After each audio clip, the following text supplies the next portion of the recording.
தம்முடைய ஐஸ்வரியத்தின்படி உங்கள் குறைகள் எல்லாம் கிறிஸ்துவுக்குள் மகிமையிலே நிறைவாக்குவார். அல்லேலூயா. உங்கள் குறைகள் எல்லாம் மகிமையிலே நிறைவாக்குவார்.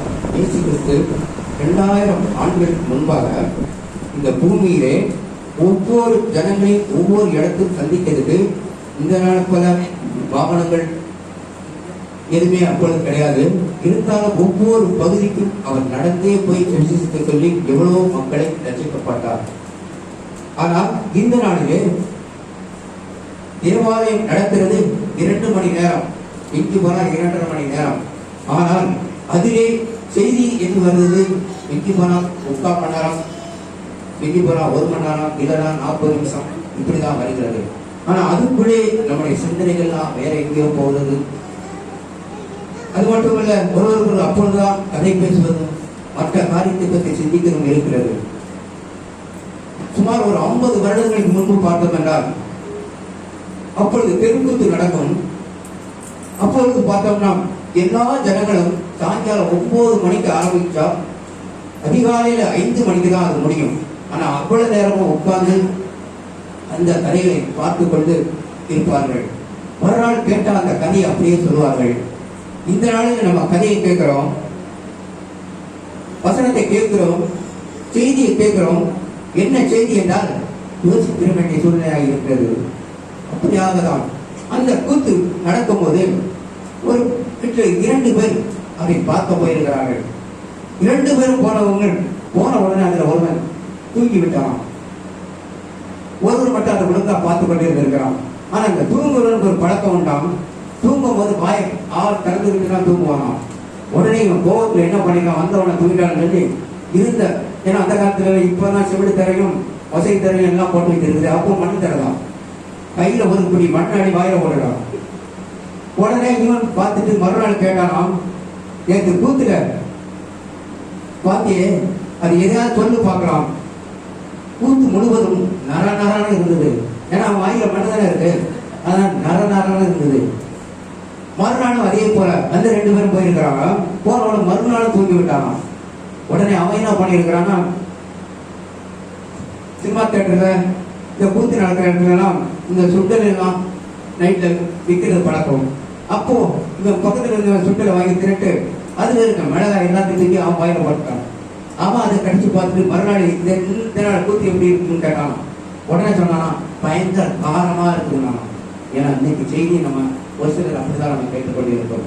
இந்த நாளில் என் தேவன் தம்முடைய ஐஸ்வரியத்தின்படி உங்கள் குறையெல்லாம் கிறிஸ்துவுக்குள் மகிமையிலே நிறைவாக்குவார். இன்னைக்கு எல்லாருக்கும் வீட்டில் உபத்திரம் தான், எல்லாருக்கும் பாடல்கள் உண்டு, எல்லா வீட்டிலும் குறைகள் உண்டு. வேலை செய்தது நம்ம படித்தது தகுந்த சம்பளம் இருக்காது, படித்தது தகுந்த வேலை இருக்காது, வீட்டில் வாடகைக்கு இருக்க வீட்டிலே சரியில்லாதவருக்கு இருக்கும், சொந்தமாக வீடுகளிலேயும் கவலை இருக்கும், ஒவ்வொருவருக்கும் ஒவ்வொரு கவலை. ஆனால் தேவன் என்ன சொல்கிறான், அவருடைய மகிமையிலே எல்லாத்தையுமே நிறைவாக்குவார் என்று சொல்லப்பட்டிருக்கிறது. அடுத்து பார்ப்போம், மனுஷர்களை பற்றி பார்க்கறதை காட்டிலும் வேதத்தில் உள்ள பகுதியை பார்ப்போம். ஆதியாகமம் 29ஆம் அதிகாரம் 17ஆம் வசனத்தை எடுத்து பார்ப்போம். ஆதியாகமம் 29:17. லேயாளுடைய கண்கள் கூச்ச பார்வையாக இருந்தது. அல்லேலூயா. லாபானுக்கு 2 மகள்கள் இருந்திருக்கிறார்கள்.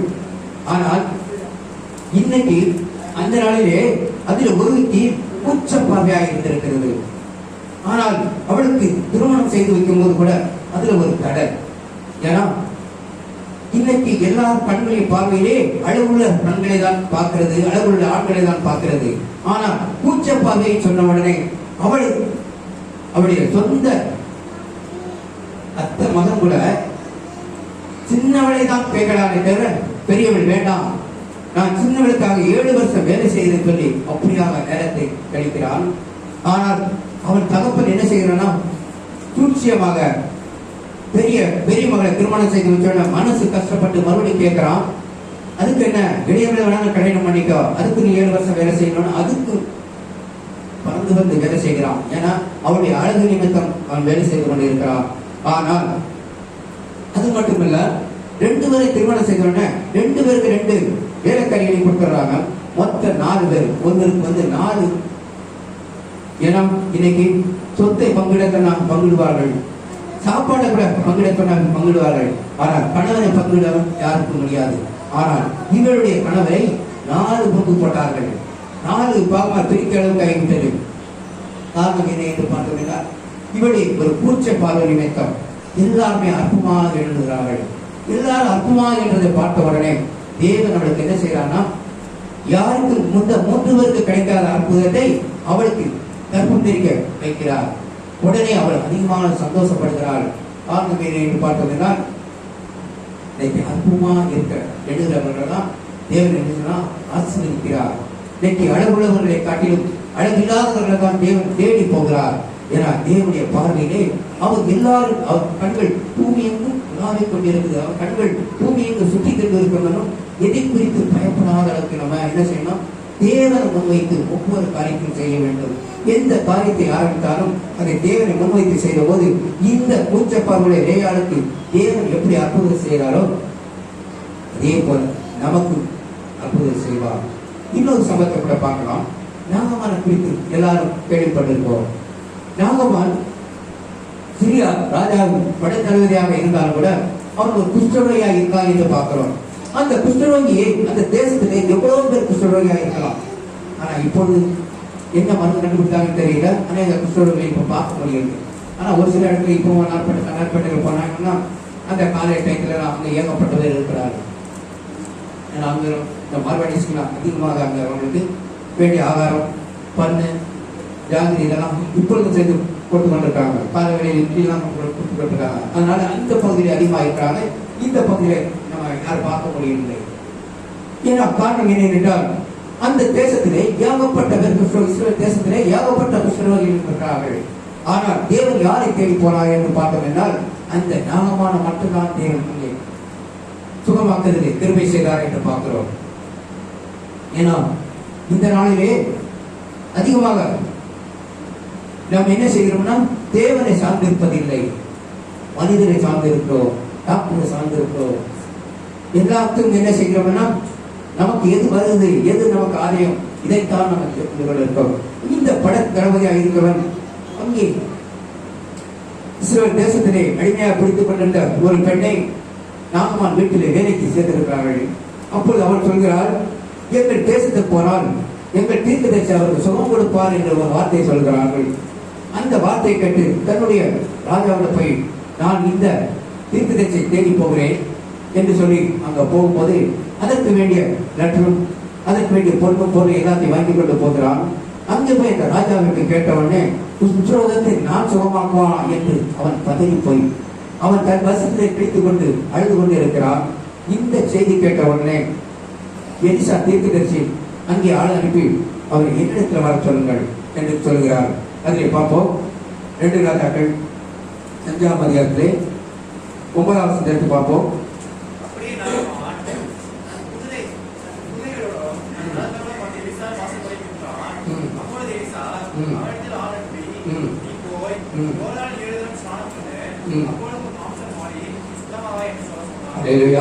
யோர்தானில் போய் 7 தடவை ஸ்நானம் பண்ண, அப்பொழுது உன் சரீரம் எல்லாமே சுத்தமாக தெளிவா சொல்கிறார். ஆனால் அந்த வார்த்தையை அவன் காதில் கேட்கவில்லை. இன்னைக்கு அநேக சத்தியத்தை நம்ம கேட்கிறோம், ஆனால் அந்த சத்தியத்துக்கு என்ன என்பதை அறிந்து கொள்ளாத தெரிந்து கொள்ள இருக்கிறோம். நீ ஆசீர்வாதமா இருப்பாய், அந்த ஒரு வார்த்தை நம்ம காதில் விழுக்கிறோம்.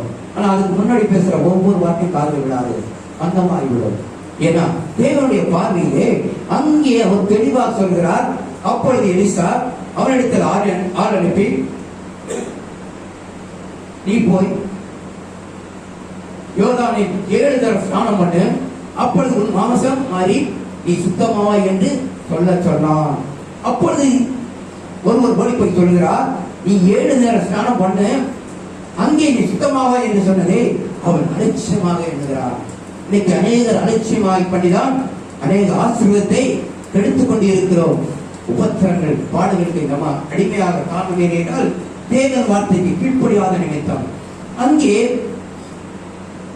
அவன் என்ன செய்கிறான், என் தேசத்தில் இல்லாத தண்ணீரா என் தேசத்தில் இல்லாத நதியா, வற்றாத நதியா என் தேசத்தில் ஓடிக்கொண்டு இருக்குது? அங்கே போய் நான் ஸ்நானம் பண்ண மாட்டானா? அங்கே இதற்காக நான் ஓடி வந்தேன். அவர் என்னை அழைத்து என்னை முன்னால் உட்கார வைத்துக் கொண்டு ஜெபம் செய்து என்னை என் தலையில் இருந்து உள்ளங்கால் வரைக்கும் தேய்த்து விடுவார் என்று நான் எதிர்பார்த்தேன். அப்பொழுது நான் சுகமாக என்று எதிர்பார்த்துதான் வந்தேன். இவர் இப்படியா சொல்லிவிட்டார் சொல்லி அவர் திரும்பி தன் தேசத்துக்கு போக விரும்புகிறார். அப்பொழுது கூட இருக்கிற சொல்கிறார், வேற எதாவது பெருசாக கேட்டிருந்தார் நீர் செய்திருக்கிறார்களா? அப்படி இருக்கும்போது சின்ன விஷயம் தானே, 7 பேர் ஸ்நானம் பண்ண என்று சொல்லிருக்கிறாரே, ஒருவேளை நீ ஸ்நானம் பண்ணா என்ன என்று சொல்லி அப்படியா சொன்ன உடனே அந்த கூட வந்தாரே அவங்களுடைய வார்த்தையை செவி சாய்த்து அப்படியாக அந்த நதியிலே ஸ்நானம் பண்ணுகிறான். ஒரு முறை முங்கி எழுதுகிறான், 2 முறை அப்படியாக 6 முறை முங்கியும் அந்த சரீரம் அப்படியாக இருக்கு. 7ஆவது முறை முங்கி எழுதும் போதுதான் தேவனுடைய வசித்த பிரகாரம் அவன் உடல் சரீரம் எல்லாமே மாறி போகிறது என்று பார்க்கிறோம். ஏன்னா தேவன் சில காரியத்தை சொல்லும் போது அதற்கு கீழ்ப்படிந்து செவிசாய்த்து இருந்தவனானால் அந்த காரியம் நமக்கு நிறைவேற்றுவார். இல்லாவிட்டால் அதற்காக காத்திருக்க வேண்டி வரும். சிலருக்கு சில காரியங்கள் நிமிடத்திலே முடிந்துவிடும், சிலருக்கு ஒரு நாளில் முடிந்துவிடும், சிலருக்கு ஒரு மாதம் ஆகும், சிலருக்கு வருடம் 1 வருடம் ஆகும், சிலருக்கு 10 வருடம் ஆகும். சிலரு அவர் மரணம் ஆகிய நேரத்தில் தான் அவருக்கு என்ன கர்த்தருடைய ஆசீர்வாதம் சொன்னாரோ அது நடக்கும். காரணம் என்ன என்றால் உன் விசுவாசப்படி உனக்காக கடவுள்.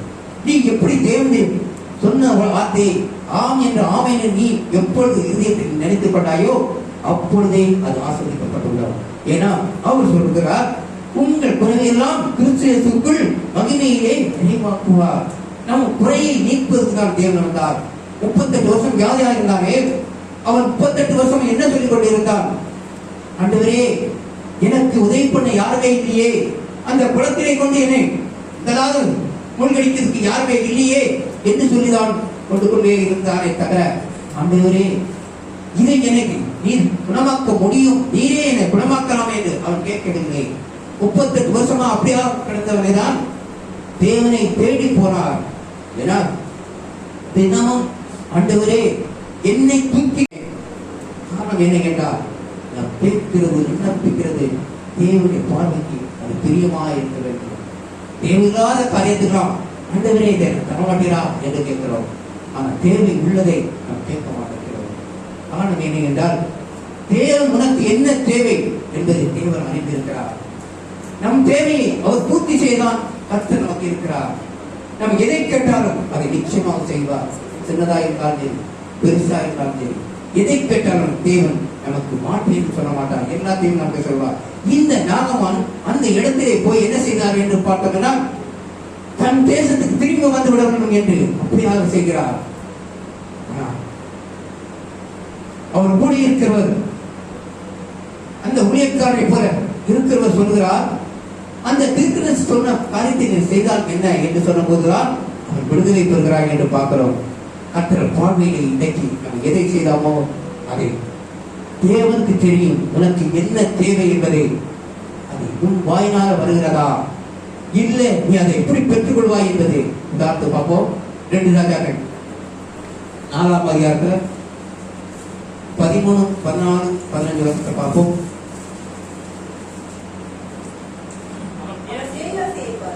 அவர் கேயாசியை பார்த்து, இதோ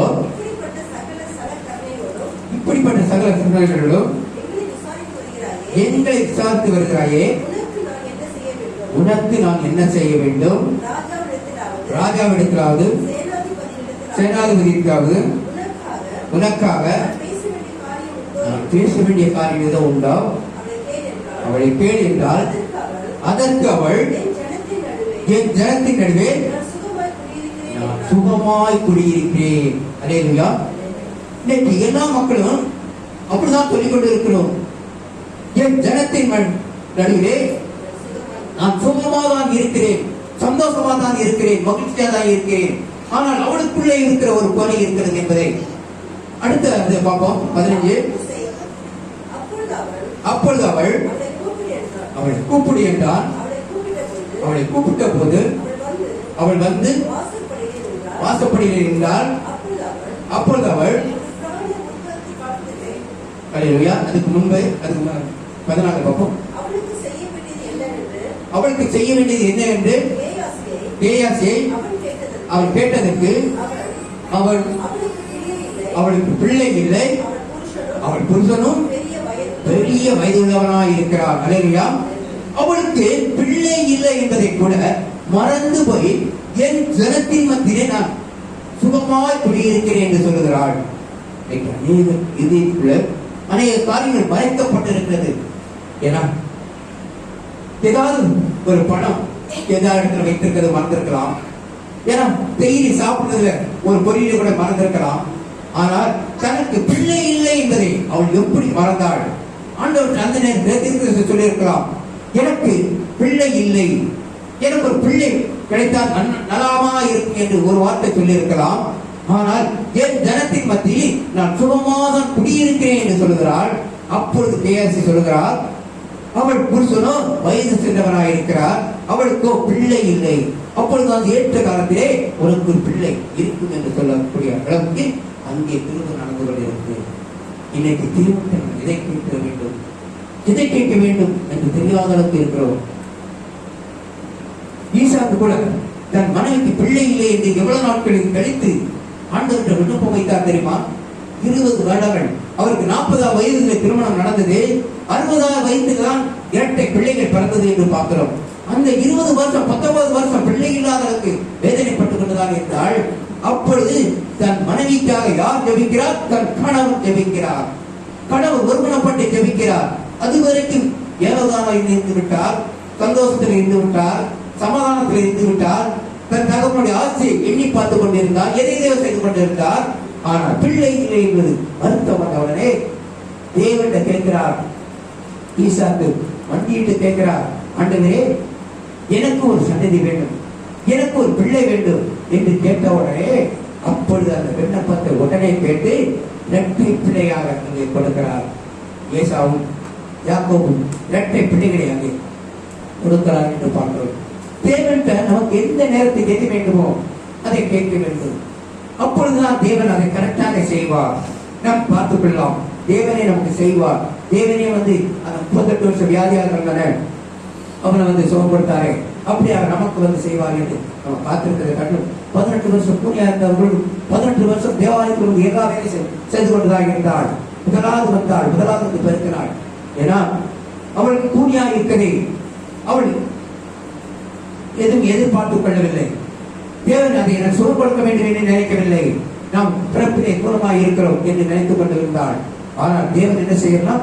அதையும் பார்த்து நம் தேவாலயத்தில் தினமும் பெருக்கி தினமும் சுத்தம் பண்ணி முதலாவது தேவாலயத்தில் பொறுப்பாக இருக்கிறானே, இவளுக்கு நம்ம எதையாவது செய்ய வேண்டும் சொல்லிதான் இந்த கூனை நிவர வைத்தார்.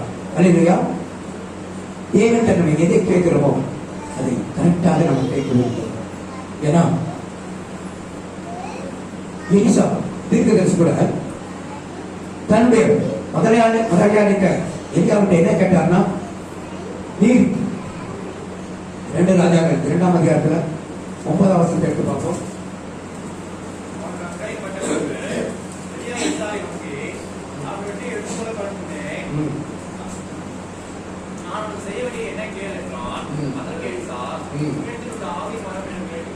ரெட்டிப்பான வர வேண்டும் என்று கேட்கிறார். அவருடைய சிந்தனை உன் முதலாளி இந்த நாள் பருவத்தில் எடுத்துக்கொள்ள போகிறார் சொல்லும் போது ஒவ்வொரு முறையும் எனக்கு அது தெரியும், நீங்கள் சும்மா இருங்கள் என்று சொல்லி அவர் பின்தொடர்ந்தே போகிறார். ஏன்னா அவர் வாயிலிருந்து நமக்கு ஏதாவது ஒரு வார்த்தை வர வேண்டும், அந்த வார்த்தையை நாம் கரெக்டாக பயன்படுத்த வேண்டும். தேவன் கேட்கிறது பலவிதமான காரியங்கள் இருந்து கொண்டிருக்குது. அங்கே ஒவ்வொரு முறையும் சொல்லும் போது நாம் 3 முறை அவரை என்ன செய்கிறான்?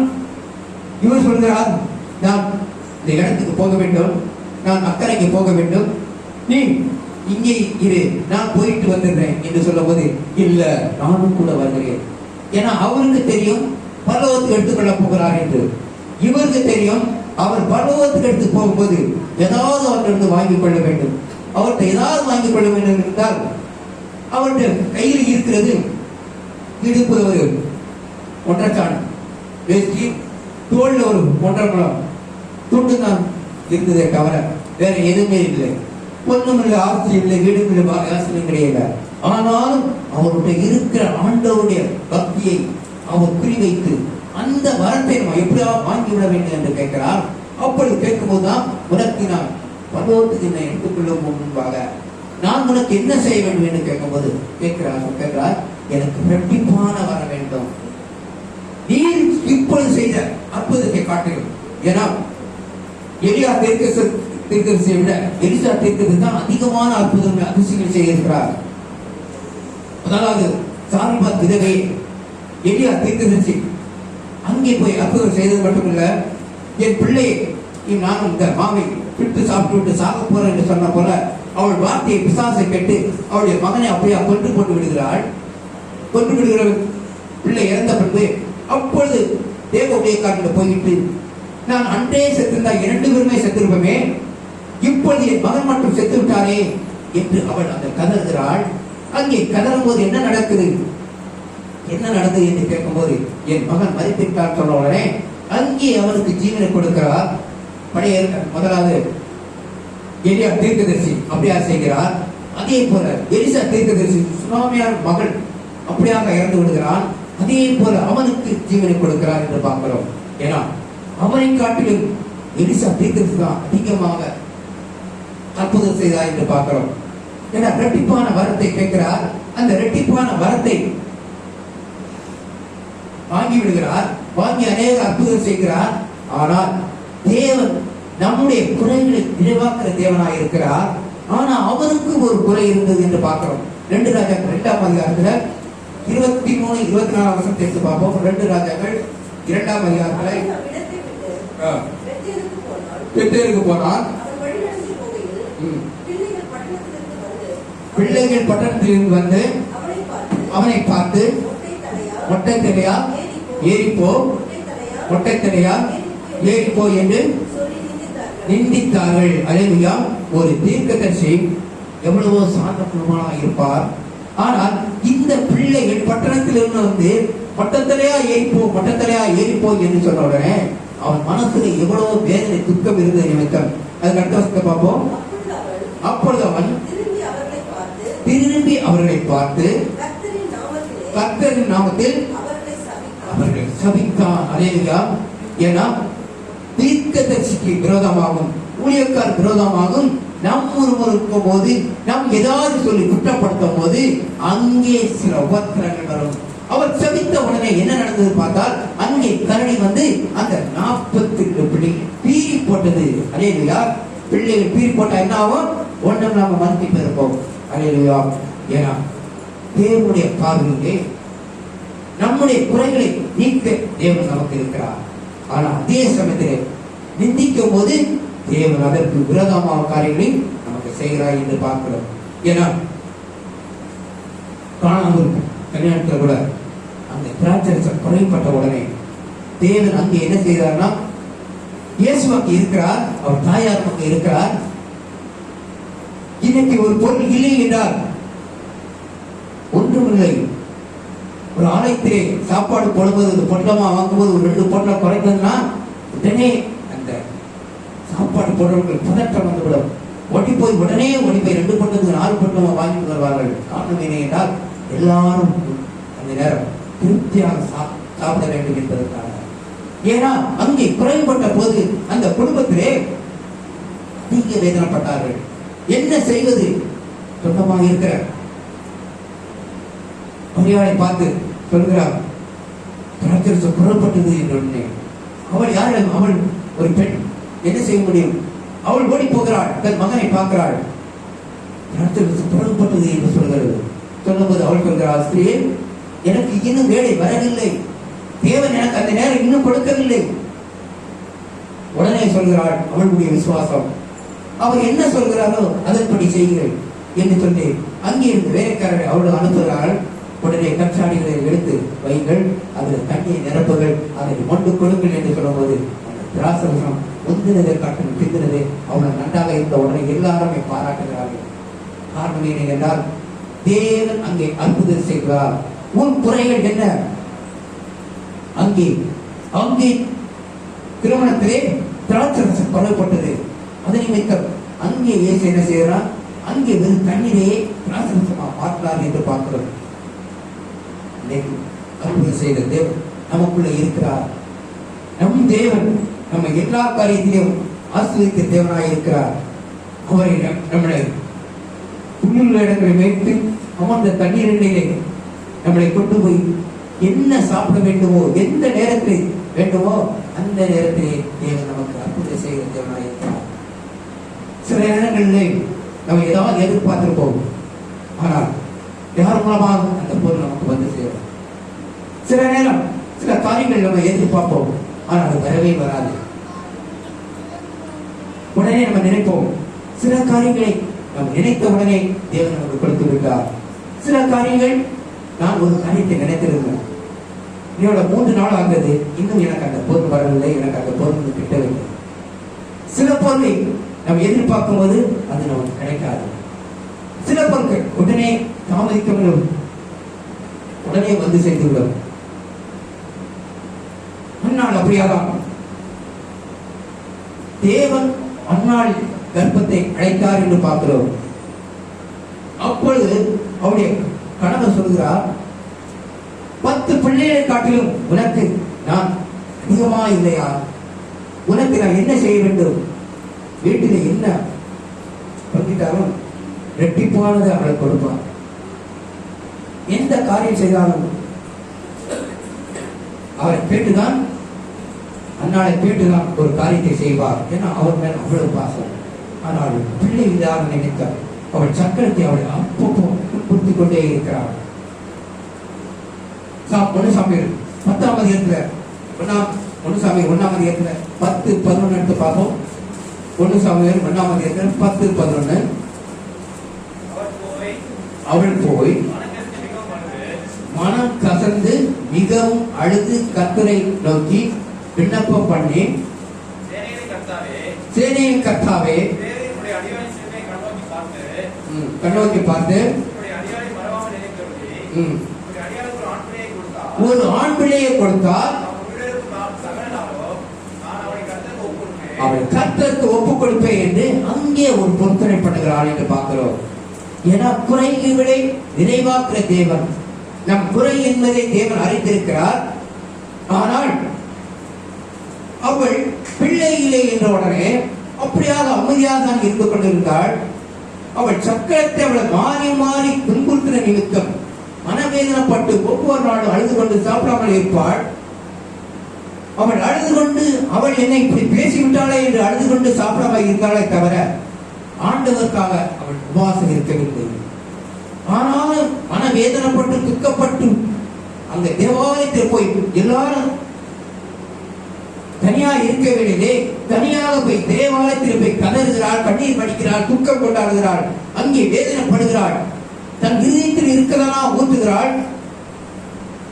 அந்த ஊழியக்காரர் கூட பார்த்துவிட்டு நீ குடித்து விட்டு புலம்புகிறாய் என்றுதான் சொல்கிறதை பார்க்கிறோம்.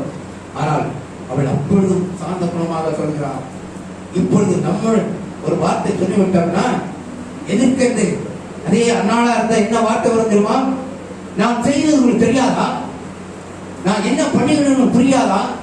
நீங்கள் வாய் முடிந்து போகும் என்றுதான் சொல்லக்கூடிய ஆள்கள் நம்மகிட்ட மத்தியிலே இருக்கிறோம். ஆனால் அவர் சொல்கிறார், அங்கே பார்ப்போம், உம்முடைய அடியாளை பேலியாளின் மகளாக எண்ணாதீரும், மிகுதியான விசாரத்தினாலும் கிளேசத்தினாலும் இந்நேரம் மட்டும் விண்ணப்பம் பண்ணினேன். ஏன்னா தேவன் விண்ணப்பம் பண்ணுகிறேன், தேவன் என் குறைகளை நான் சொன்னேன். அப்பொழுது அந்த ஏரி சொல்கிற வார்த்தை பார்ப்போம். அதற்கு ஏரி சமாதானத்தில் போ, நீ இஸ்ரவேலின் தேவனிடத்தில் கேட்ட விண்ணப்பத்தின்படி அவர் உனக்கு கட்டளையிடுவார். அவர் உனக்கு கட்டளையிடுவார். ஏன்னா உன் விண்ணப்பத்தின்படி நீ என்ன கேட்டியோ, ஆண்டவற்றை நீ ஆகாரம் கேட்டியோ, ஆண்டவற்றை கைங்கால கடனை கொடுத்தியோ, இல்ல ஆயுத பலனை அதிகமாக கேட்டியோ, நீ எதை கேட்டியோ அதை உனக்கு தருவார் என்று சொல்கிறாள். உடனே அந்த நிமிடமே எழுந்து தன்னுடைய கணவர் தன் சக்கரத்தை இனி யார் யார் கூட வந்தார்களோ அங்கே வருகிறாள். அதற்கு பின்பு அவள் துக்கமாக இருக்கவில்லை. அல்லேலூயா. ஏன்னா அதுவரைக்கும் ஒவ்வொரு நாளும் சிந்தித்து அழுது கொண்டும் புலம்பிக் கொண்டும் இருந்தாலே தவிர, அதற்கு பின்பு பார்த்தால் அவள் எந்த தேவன் நமக்கு செய்வார் என்று விசுவாசத்தில் போனால் மறுவரிடத்திலே தேவாலயத்துக்கு அவர் வரவில்லை. ஏன்னா அவள் குழந்தை பிறந்துவிட்டது என்று பார்க்கிறோம். தேவன் என்ன கேட்டாலோ அப்பொழுது அவர் எனக்கு பெண் பிள்ளை வேண்டும் கேட்கவில்லை. அவள் கேட்டது எனக்கு ஒரே ஒரு ஆண் குழந்தை கொடுத்தால் போதும், அதையும் நான் தேவனுக்கு பெற்றவன். ஒரு 2 வருஷம் 3 வருஷம் அந்த குழந்தை தன் பால் ஊட்டி அதுக்கு என்னென்ன செய்யணுமோ அத்தனை செய்துவிட்டு தேவாலயத்தில் கொண்டு வந்து விடுகிறாள். விடும்போது அந்த தீர்க்கதரிசியை பார்க்கிறாள். அந்த ஊழியக்காரரை, ஆண்டவர்கிட்ட நான் விண்ணப்பம் வைத்து அழுது ஜெபித்தேனே, நீர் என்னை இஸ்ரவேலின் தேவன் நீ எதை கேட்டாயோ அதை உனக்கு அப்படியா தருவார் என்று சொன்னீரோ, அதன்படி இந்த குழந்தையை உம்முடைமை கொடுக்கிறேன் என்று சொன்ன உடனே அவர் அப்படியாக சந்தோஷப்படுகிறார். உடனே இன்னைக்கு நமக்கு ஒரு பொருத்தனை பண்ணுவோம். ஏன்னா அந்த நேரத்தில் இருக்க உபத்திரத்துல என்ன பொருத்தனை வேணாலும் நம்ம செய்வோம். ஆனா கதை முடிஞ்ச உடனே நம்ம என்ன செய்யணும்னா நம்ம சிந்தனையை மாறிவிடும். பணமா பொருத்தனை பண்ணா இந்த பணத்தை நம்ம வேற ஏதாவது செய்வோம், பொருளா பொருத்தனை பண்ணா அதை நம்ம வேற ஏதாவது செய்வோம். இப்படி சிந்தனை ஆலயத்தில் 3 வேளை ஜெபிப்போம் சொல்லுவோம். தினமும் தேவாலயத்தில் வந்து ஜெபம் செய்வோம் சொல்லுவோம். பரிசு நாள் முழுவதும் பரிசு மனசு பொருத்தனை பண்ணுவோம். காரியம் முடிந்த உடனே மறந்து விடுவோம், நம்ம மறந்து விடுவோம்.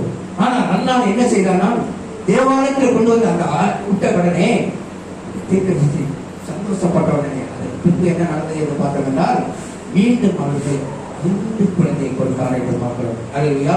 காரணம் என்ன என்றால், அவள் தேவனை எதை கேட்டாலோ தேவன் நிறைவேற்றின நிமித்தம், தேவனை கேட்டதை தேவன் அவள் கொடுத்தது நிமித்தம் தேவன் அவள் கேட்காத 5 பிள்ளையை கொடுத்தார் என்று பார்க்கிறோம்.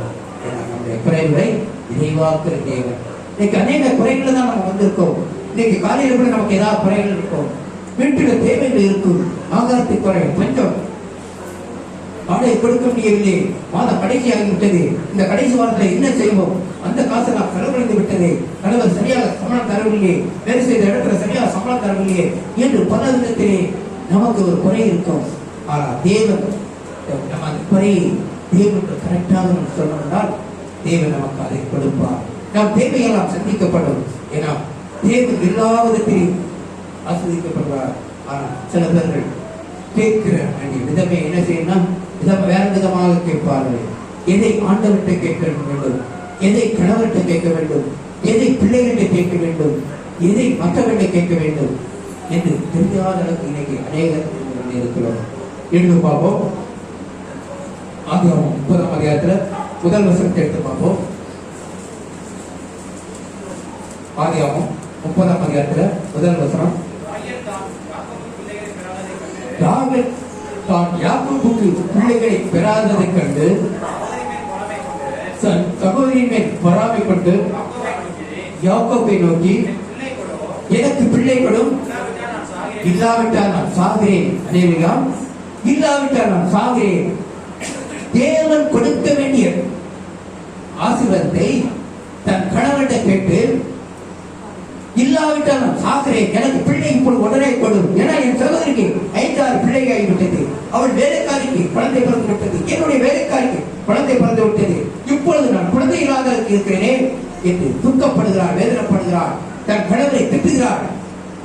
நம் கணவர்கிட்ட கேட்கிறார், பிள்ளை கொடு, இல்லாவிட்டால் நான் சாகிறேன் என்று. ஆனால் அவன் புத்திசாலி. அவன் என்ன சொல்கிறான், அடுத்த வருஷத்தை எடுத்து பார்ப்போம். அப்பொழுது யாக்கோபு ராகேலின் மேல் கோபம் கொண்டு, தேவனல்லவா உன் கர்ப்பத்தை அடைத்திருக்கிறார், நான் தேவனா என்றார். அல்லேலூயா. அவர் சொன்ன பொறுமையான அந்த வசனத்தை பார்த்தால், அப்பொழுது யாக்கோபு ராகேலின் மேல் கோபம் கொண்டு, தேவனல்லவா உன் கர்ப்பத்தை அடைத்திருக்கிறார், நான் தேவனா, நான் தேவனா, ஏன்னா தேவன் தான் உன் கர்ப்பத்தை அடைத்திருக்கிறார் என்று சொல்லி, அதற்கு பின்பு கணவன் மனைவி கூட ஒரு மனப்பட்டு ஜெபித்திருப்பார்கள். அதிலே 22, 23 எடுத்து பார்ப்போம். தேவன் ராகிகள் நினைத்திருந்தார், அவளை கற்பந்தரிக்க செய்தார். அவள் கற்பதையாகி ஒரு குமாரனை பெற்று தேவன் நிந்தையை நீக்கிவிட்டார் என்று சொன்னாள். அல்லேலூயா. ஏன்னா தேவன்கிட்ட கேட்க வேண்டியது தேவன்கிட்ட கேட்க வேண்டும், கணவன்கிட்ட கேட்க வேண்டியது கணவன்கிட்ட கேட்க வேண்டும். சம்பளம் வாங்கி கரெக்டா கொடுக்கவில்லையா கணவன்கிட்ட கேட்க வேண்டும். ஆனால் அந்த கணவன்கிட்ட கேட்க முன்பாக முதலாவது தேவன்கிட்ட கேட்க வேண்டும். ஏன்னா உன் குறைவுகளை நிறைவாக்குறவர் அவர்.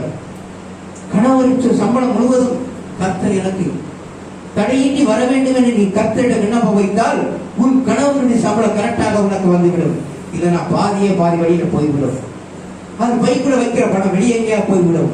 உனக்கு வந்து சேர்ந்து பாதிதான் வந்து சேரும். ஏன்னா தேவன்கிட்ட எதை கேட்க வேண்டுமோ முதலாவது நீ தேவன்கிட்ட கேட்டனா உன் குறையெல்லாம் நிறைவாக்குற தேவனாக இருக்கிறார். உன்னை பட்டினியோ போல தேவன் விரும்ப மாட்டார். உன் ஆகாரத்தை ஏதாவது வழியை கொண்டு வந்து கொடுப்பார். இந்த நாள் கூட நாங்கள் எதிர்பார்க்கவில்லை. ஏன்னா கொரோனா நிமித்தம் ஆகாரம் போட்ட அது ஒரு பிரச்சனை ஆகிடுமே என்று இதுவரைக்கும் தேவாலயத்துக்கு வராத ஒரு சகோதரி இன்னைக்கு கேசரி செய்து எல்லாருக்கும் கொடுங்க என்று ஒரு பொருத்தனை பண்ணி அதை கொண்டு வந்து தேவாலயத்தை வைத்து போயிருக்கிறது. ஒரு 10 மணி, ஏன்னா அந்த மாவில் அதிகமாக உட்கார முடியல, கால் வலியும். அதனால ஒரு 10 போல நான் வருதுன்னு சொல்லி நான் எடுத்துட்டு வரேன்னு சொல்லிச்சது. ஆனால் முன்கூட்டியே நாங்கள் மேலே வரதுக்கு முன்பு அந்த கேசரியை கொண்டு வந்து முன்ன வைத்திருக்கிறது. ஒருவேளை வருதா வரலையா என்று.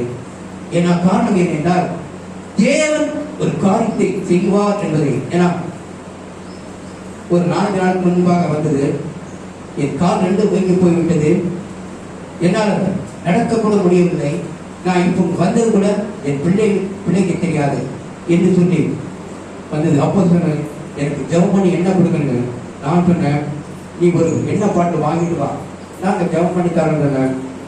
என்ன என்னால் வாங்க முடியாது, நீங்களே வாங்கி ஜெபம் பண்ணுங்கன்னு சொல்லிட்டு நான் அதை வாங்கி கூட வைக்கவில்லை. ஆனால் இப்போ காலையில் வந்தவுடனே இந்த பொருளை பார்த்தவுடனே எனக்கு அது அன்னைக்கே சொல்லிட்டு போச்சு, நான் என்ன வாங்கி வைக்கிறேன். இன்னைக்கே நான் என்ன சொன்னேன், நீ வரும்போது ஒரு எண்ணெய் பாட்டை வாங்கிட்டு வா, ஜெபம் பண்ணி தரோம். ஏன்னா உன் விசுவாசம்.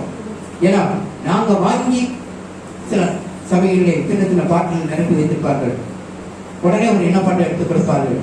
ஆனால் உன்னுடைய விசுவாசம் அந்த எண்ணெய் மேல் இருந்ததுன்னா நீ அந்த எண்ணெயை வாங்கி கொண்டு வந்து எங்கள்கிட்ட ஜெபம் செய்துட்டு போய் அதை செய்யும் போது அதுல அற்புதம் நடக்கும். நாங்கள் என்ன செய்து வைத்திருந்தால் இது வேற ஏதாவது பண்ணி கூட வைத்திருக்கலாம். அதனால ஒருவேளை கால் வலி காலில் தேய்க்கும் போது இல்ல வயிறு வலி என்று கொஞ்சம் குடிக்கும் போது இதில் ஏதாவது கலந்திருக்கலாம். அதனால நமக்கு வயிறு சரியாகிவிட்டது என்று. ஏன்னா இன்னைக்கு சிந்திக்கக்கூடிய மக்கள் அப்படிதான் இருக்கிறோம். அதே சிலனால்தான் நீயே வாங்கிட்டு வா, உன் முன்னே ஓபன் பண்ணி அதை ஜெபம் செய்து தருகிறோம் என்று சொன்னோம். இன்னைக்கு வரும்போது இன்னும் ஒருவேளை வரலாம், வாங்கிட்டு வரலாம். காரணம் என்ன என்றால் தேவன் ஒரு காரியத்தை செய்யும் போது பொருத்தனை செய்யும். அப்பொழுது எனக்கு சொல்லிச்சு, நான் தேவாலயத்துக்கு ஏதாவது செய்வேன். ஏன்னா இன்னைக்கு நிறைய பேர் சில காரியத்தை அப்படியா செய்யறேன்னு சொல்லிவிட்டு அப்பொழுது அவள் மறந்துற இது உண்டு. ஏன்னா அண்ணா எப்படி கரெக்டா செய்தாலோ அதே மாதிரி அந்த அன்னைக்கூட நான் நாளைக்கு என்ன சொல்லுதுன்னா தேவாலயத்துக்கு ஏதாவது செய்வேன்னு சொல்லுது. ஏன்னா அது சும்மா சொல்லிட்டு போதா, என்ன செய்யுது எனக்கு தெரியாது. அதனால நான் அதை பெருசா நினைத்துக் கொள்ளவில்லை. ஆனா இன்னைக்கு நாங்கள் தேக்கு முன்பாக கொண்டு வந்து எங்களுக்கு முன்பாக வைத்து விட்டு போயிருக்கிறது. ஏன்னா தேவன் பிள்ளைகளுக்காக. ஏன்னா ஜெபிக்கும் போது எதை செய்யணுமோ அது தேவன்கிட்ட கேட்க வேண்டும். தேவன்கிட்ட நம்ம கரெக்டா செய்யும் போதுதான் அந்த ஆசீர்வாதத்தை பெற்றுக்கொள்ள முடியும். ஏன்னா இங்கே ராகேல் தன் கணவர்கிட்ட எனக்கு பிள்ளை கொடு என்று கேட்கிறார். ஏன்னா அவர் தியானமா சொல்கிறார், நானா பிள்ளையை தடை செய்திருக்கிறேன், தேவன் அல்லவா பிள்ளை தர வேண்டும், தேவன் அல்லவா கேட்க வேண்டும் என்று சொன்ன நிமித்தம் அவளுக்கு அப்படியாக 2 பிள்ளையை தேவன் கொடுத்தார் என்று பார்க்கிறோம். கர்த்தர் நமக்கு நம்முடைய குறைகளாம் நிறைவாக்குற தேவனாக இருக்கிறார். நம் தேவையெல்லாம் சந்திக்கிற தேவனாக இருக்கிறார். எதை வேண்டுமானால் முதலாவது தேவன்கிட்ட கேட்டுவிட்டு அதற்கு அப்புறம் மற்ற காரியத்தை நம்ம செய்யும் போது தேவன் ஆசீர்வதிப்பார். 2 Corinthians 12ஆம் அதிகாரத்தில் 7-8 வசனங்களை பார்ப்போம்.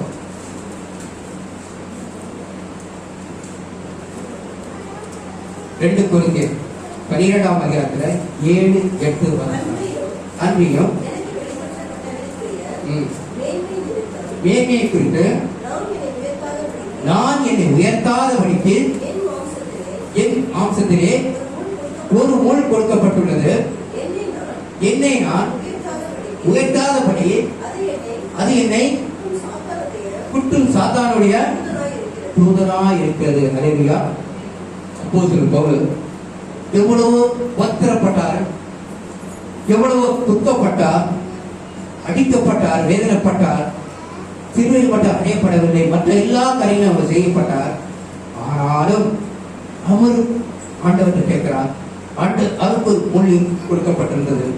அந்த முள், ஆண்டவரே நான் எவ்வளவு ஊழியம் செய்கிறேனே, எவ்வளவு காரியத்தை நான் நிறைவேற்றுகிறேனே, எத்தனையோ இடத்துல கப்பலில் போய் நடந்து போய் எவ்வளவு காரியத்தை நான் சொல்லியிருக்கிறேனே, எனக்கு இது சரிப்படக்கூடாதா என்று கேட்ட உடனே தேவன் செய்கிற அற்புதத்தை பாருங்க. அது 2 வசனம்.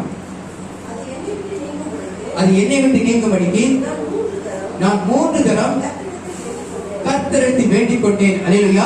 எத்தனை முறை? 3 தரம் கர்த்தர்கிட்ட கேட்கிறார். ஆண்டவரே 3 தரம்னா, ஆண்டவரே எனக்கு சுகம் கொடு, ஆண்டவரே எனக்கு சுகம் கொடு, ஆண்டவரே எனக்கு சுகம் கொடு. அல்லேலூயா, அல்லேலூயா, அல்லேலூயா சொன்ன மாதிரி கிடையாது. 3 முறையும் 3 முறை, பல மாதங்களுக்கு பின்போ, பல நாட்களுக்கு பின்போ 3 முறை தேவன் ஆண்டவரே இந்த முள்ளை எடுத்து போடக்கூடாதா என்று. அதற்காக என் கிருபை உனக்கு போதும், பலவீனத்தை என் பலன் பூரணமாய் விளங்கும் என தேவனுடைய பார்வையிலே நம்ம அந்த ஒரு முள் இல்லாவிட்டால் நம்மளையே மறந்து வேதனை போய்விடுவோம். சிலவர் ஆலயத்துக்கு வரக்கூட தடை வந்து விடுகிறது. காரணம் என்ன என்றால், எனக்கு உடம்பு சரியில்லை, நான் பலவீனமாக இருக்கிறேன், வீட்டுக்கு விருந்தாள் வருகிறார்கள், ஏதாவது ஒரு சாக்கு போக்கு. ஏன்னா தேவன் வந்தால் தேவன் எல்லாத்தையும் தருவார் என்பதை அறியாதளவுக்கு இருந்து கொண்டிருக்கிறோம். அப்போஸ்தலன் பவுல் இவ்வளவு நன்மையான காரியங்களா செய்தாலும் கூட ஆண்டவர்கிட்ட கேட்கிறார், 3 முறை கேட்கிறார், எனக்கு இந்த முள்ளை என்னிடம் எடுத்து போடும் என்று. அப்பொழுது அவர் சொல்கிறார், என் கிருபை உனக்கு போதும், பலவீனத்தில் என் தினம் பூரணமாய் விளங்கும். உனக்கு என்ன தேவை? ஆகாரம் வேணுமா, அப்ப வேணுமா, துணி வேணுமா? அழைத்து வருவது, என்னை தேவன் அழைக்கும் போது நான் அப்படிதான் ஆண்டவர்கிட்ட கேட்டேன், ஆண்டவரே எனக்கு குறைகள் இருக்கக்கூடாது. ஏன்னா அந்த குறைகள் இல்லாமல் இருந்தால்தான் நான் முடிவுக்கு வர முடியும். ஏன்னா எனக்கு கடன் இருக்கிறது, என் பிள்ளைகளுக்கு படிப்புக்கு வேண்டும், அது தேவை வேண்டும், ஒன்றொன்றுக்கு வீட்டுக்கு வேண்டும் சொன்ன உடனே.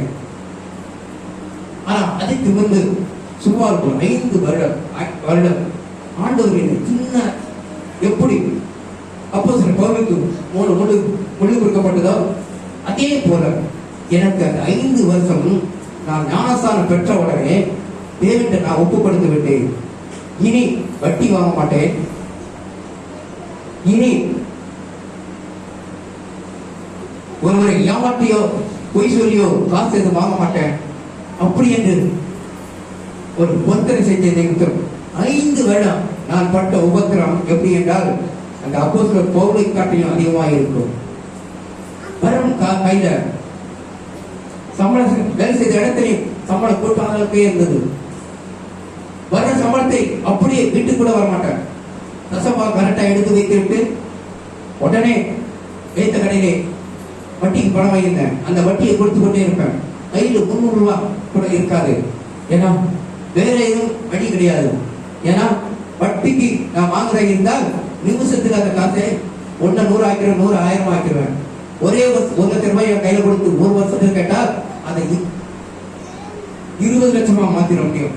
ஏன்னா அவ்வளவு எப்படி நேக்கா வட்டி கொடுக்கணுமோ, கண்டு கொடுக்கணுமோ, ஸ்பீட் வட்டி கொடுக்கணுமோ, எந்த நேரத்தில் எப்படி கொடுக்கணுமோ அப்படி கரெக்டா கொடுத்து அவ்வளவு வசூல் பண்ணிடுவேன். ஆனா ஆண்டவர்கிட்ட ஒப்பு கொடுத்து விட எதையுமே நான் செய்ய மாட்டேன், பொய்யான காரியம் எதையும் செய்ய மாட்டேன்னு சொல்லி ஒப்பு கொடுத்த உடனே அந்த 5 வருஷம் நான் பட்ட உபத்திரம் பயங்கரமா இருக்கும். பிள்ளைகளுக்கு அப்பொழுது 10 ரூபா 15 ரூபா பிஸ்கட் வாங்கிடலாம், அந்த காசு கூட கையில் இல்லாத அளவுக்கு. ஏன்னா 4 வாரம் 40 ரூபாய் தேவைப்படும், இல்லது 60 ரூபாய் தேவைப்படும். அப்பொழுது அவ்வளவு சுச்சுவேஷன் தேவனை சார்ந்திருந்தேன். ஆண்டவரே நான் பொய்யை சொல்ல மாட்டேன், அதே சமயத்தில் நான் வட்டிக்கு கொடுக்க மாட்டேன் என்று சொல்லி. ஏன்னா வட்டிக்கு என் கையில் காசு இல்லைன்னா கூட ஒருவர்கிட்ட தாங்க நாளைக்கு தருங்க சொல்லி கொடுத்து இன்னொருவர்கிட்ட கொடுத்து அதே 200 அதுல லாபத்தை சம்பாதிச்சிருவேன், அப்படிப்பட்டவன். ஆனா எல்லாத்தையும் முடிக்கு 5 வருஷம் அரிசி வாங்க கூட பணம் இல்லாத இருக்கு. 5 வருஷம் நான் உபத்திரப்பட்டேன். சொந்த பந்தங்கள் இருந்தாலும் கூட யார்கிட்டையுமே எதையுமே கேட்க முடியல, யாருக்கும் தெரியாது. ஏன்னா அந்த 300 ரூபாயிலே தேசத்துல என்னுடைய காடுக்கு மஞ்ச காடு 5 கிலோ சக்கரை வாங்கி வச்சு நான் என்ன பண்ண முடியும்? அரிசிக்கு எங்கே போட்டாலும் கிடைக்காது. அப்போ ஒரு கடையில சொல்லி வைப்பேன், கொஞ்சம் நல்ல அரிசியா இருக்கும் எனக்கு எடுத்து வைங்க சொல்லி. அதுல கொஞ்சம் நல்ல அரிசியா எடுத்து வைத்திருப்பாரு. 1 கிலோ 3000 ரூபாய். அப்போ அந்த நேரத்துல ரேஷன்ல வாங்கும் போதே ஒரு ஆளுக்கு 1 கிலோ 3000 ரூபாய் என்பது எனக்கு 6 ரூபாய் போட்டு கொடுப்பார். அதுல 10 கிலோ 20 கிலோ வாங்கி அப்படியாக நான் கொண்டு வந்து சமைச்சு சாப்பிடுவேன். காரணம் என்ன என்றால், தேவன் நம்ம ஒப்பு கொடுத்து விட்டோம். உபத்திரப்பட்டாலும் 5 வருஷம். ஆனா தேவன் என்னை ஊழியத்துக்கு அழைக்கும் போது ஊழியத்துக்கு வந்து வர முடியாது. ஏன்னா மாசமான நான் வட்டி கட்ட வேண்டும், கடன் கட்ட வேண்டும் என்று சொல்லி பிள்ளைகள் தேவை சந்திக்க வேண்டும். பிள்ளைகளை இங்கிருந்து லாபஸ்கூல் வரைக்கும் போதுக்க முடியாமல் சூழ்நிலையிலே 2 பிள்ளைகளையும் சைக்கிள்ல வைத்து 2 பேரை பின்னாடி உட்கார வைத்து நான் கொண்டு விட்டு சாயங்காலம் 3-4 மணிக்கு ஸ்கூல் விட்ட உடனே பிள்ளைகளை பார்த்து கூட்டி அந்த வீட்டுல விட்டுட்டு திரும்ப போய் நான் செய்யற வேலையை கலெக்ஷன் வேலை ஒவ்வொரு இடம் சைக்கிள் சுத்தி கொண்டு இருப்பேன். இவ்வளவுதான் பண்ணேன். ஏன்னா அந்த 5 வருஷம் கண்டுதான் தேவன் பண்ணார். ரொம்ப நீ என்னதான் உனக்கு பணமே வராத அளவுக்கு பண்ணாலும் ரேஷன்ல அரிசி வாங்கியாவது படைச்சுடுற மாதிரி இருக்கிற சொல்லிதான் என்ன பண்ணாரா, ஒரு 40 நாள் படுக்கையாக என்னை வைத்தார். அப்பொழுது என் உயிரும் போய்விட்டது. திரும்ப என் உயிர் வந்த உடனே மறுபடியும் என்ன செய்யணும், போன் பண்ணி நான் வந்துடுறேன் சொல்லி சொல்லப்படுது. முந்தின காலத்தில் பிந்தினது ரொம்ப மோசம் சொல்ற மாதிரி அதை விட மோசமான சூழ்நிலைக்கு போய்விட்டது. அதுக்கப்புறம் ஆண்டவர்கிட்ட ஒப்புப்படுத்தேன். ஆண்டவரே, நான் மரண பரியந்தம் ஊழியம் செய்வேன், என்னுடைய சொந்த வேலையாக இருந்தாலும் கூட நான் செய்ய மாட்டேன் என்று ஒப்புப்படுத்தது பின்பு ஊழியத்துக்கு வரும்போது அப்பொழுது கேட்டேன், ஆண்டவரே, நான் கஷ்டப்பட்டு இந்த 5 வருஷத்துக்கு முந்தினதை நான் சொல்லவில்லை. ஏன்னா முந்தினது எப்பொழுதும் கையில பணம் இருந்து கொண்டேதான் இருக்கும். ஏன்னா அப்பொழுது வட்டிக்கு திடீர் வட்டிக்கு கையில் இருந்து பணம் கொடுத்து பணம் எந்த நேரமும் வழங்கி கொண்டிருக்கிறோம். பணியில்லாத இருந்தேன். ஆனா உங்களிடம் நான் ஞானஸ்தானம் பெற்ற பின்பு அந்த 5 வருஷம் அதிகமாக உபத்திரப்பட்டாலும் எனக்கு தேவையான ஆகாரமும் எனக்கு வேண்டிய துணிமணியும் எனக்கு வேண்டிய ஒன்றொன்றை நீர் ஆசிரியம் என்று தேவன் எல்லாத்தையுமே கேட்டு ஆசிரியத்தார். அதற்கு பின்பு நான் ஊழியத்துக்கு ஒப்பு கொடுத்த பின்பு தேவன் எல்லா தேவையும் இப்பொழுது கூட நான் எதையும் கேட்டாலும் கூட என்னை தேடி வந்து விடும். இப்பொழுது 3 நாள் ஆச்சு ஒரு பொண்ணு கேட்டேன். ஆனா அந்த பொண்ணு மட்டும் எனக்கு வரல. பார்ப்போம், இன்னும் 2 நாள் பார்ப்போம், அதுக்குள்ள எப்படியாவது ஆண்டவர் எனக்கு அதை கொடுத்து விடா. ஏன்னா அப்போஸ்தலர் பவுல் 3 முறை கேட்டும் என் திருமை உனக்கு போதும், பெருமைக்கு என் மனம் பூரணமாய் விளக்கும் என்று சொன்னதை போல தேவன் இந்த நாளிலே உங்கள் மத்தியிலே இறங்கி இருக்கிறார். உங்கள் தேவையை சந்திக்கிறார். உங்கள் இறுதியில் என்ன வேண்டும் என்பதை தேவன் முதலாவது கேளுங்கள். கணவன்கிட்ட கேட்டு அடி வாங்காத அளவுக்கும், கணவன்கிட்ட கேட்டு பாதிப்படம் வாங்காத அளவுக்கும், கணவன் சம்பளம் தரவில்லையே என்று சொல்லாத அளவுக்கும், பிள்ளைகள் சரியா சம்பளம் தரவில்லையே என்று நீங்கள் கேட்கதை காட்டுங்கள். பிள்ளைகள்கிட்ட கேட்க வேண்டும். ஆண்டவர்கிட்ட முதலாவது கேளுங்கள். அவர் என்ன சொல்லியிருக்கிறார் பார்த்தீங்கன்னா, தேவன் தம்முடைய ஐஸ்வரியத்தின்படி உங்கள் குறைவெல்லாம் கிறிஸ்துவுக்குள் மகிமையினாலே அறிவாக்குவார். ஏன்னா நம்முடைய குறை என்ன என்பது தேவனுக்கு தெரியும். ஏன்னா சாரிபாத் விதவை அங்கு சாக போறா என்பதை தெரிந்து கூட அங்கே தேவன் கோயில் தீர்க்கதரிசியை அனுப்பி அங்கே அவளுக்கு என்ன வேண்டுமோ அதை செய்தார். நமக்கு அதை போல செய்ய மாட்டாரா? அவர் நம்ம அழைக்கும் போது வீட்டுக்கு நாளைக்கு சாப்பிட கட்டிச்சோரை கட்டிட்டு வந்தாரு, வீட்டில் இருக்க அரிசி அடிட்டா வந்தாரு, தன்னுடைய இருந்த 2-3 ஆடுகளை கொண்டு கொண்டு தேவன் எனக்கு இந்த இடத்துக்கு அனுப்புறார் என்று அப்படியே வந்த நினைத்தார். அவர் எல்லா விதத்திலையும் ஆசிரியத்தார். இந்த நாளில் தேவன் நம்ம அப்படியாக நம்மளை தெரிந்து கொண்டிருக்கிறார். நாம் வருவது ஒன்று கொண்டு வரவில்லை. ஏன்னா தேவன் சொல்கிறார், தாய் வயிற்றில் உருவாக்கு முன்னே உன்னை தெரிந்து கொண்டேன் என்று சொல்கிறார். நம்ம நினைக்கிறோம் நம்ம தான் காலதாமதமாக வந்து விட்டோம். ஆண்டவர் அறிந்ததுக்கு, நான் ஆசிரியர் அறிந்த போது எனக்கு வயசு 29. எனக்கு 39ஆம் வயசுல தான் இந்த ஆவிக்குரிய சபையை நான் தெரிந்து கொண்டேன். இந்த ஊழியத்துக்கு வந்து 20 வருடங்கள் மேலாக ஆகிறது. ஏன்னா தேவன் தாய் வயிற்று உருவாக்கும் முன்பே நம்மளை தெரிந்திருக்கிறார். நம்ம நினைக்கிறோம் இப்பொழுதான நம்ம ஞானஸ்நானம் பெற்றோம், இப்பொழுதான நம்ம ஆசிரியக்கப்பட போறோம் என்று. ஏன்னா உங்களை எந்த நேரடியிலே எப்படி ஆசிரியக்க வேண்டும் என்று நாம் தேவனுக்கு தெரியும். ஏன்னா அவர் ஐஸ்வர்யத்தின்படி நம் உங்கள் குறைகளை எல்லாம் கிறிஸ்துவுக்குள் உண்மையிலே நிறைவாக்குவார். நம் தேவை எல்லாத்தையும் சந்திப்பார். இனி எந்த விதமான கவலைப்பட வேண்டிய அவசியம் இல்லை. கர்த்தரை முன்குறித்து ஒவ்வொரு நடத்துங்க. கர்த்தர் ஆசீர்வதிப்பார். எல்லாரும்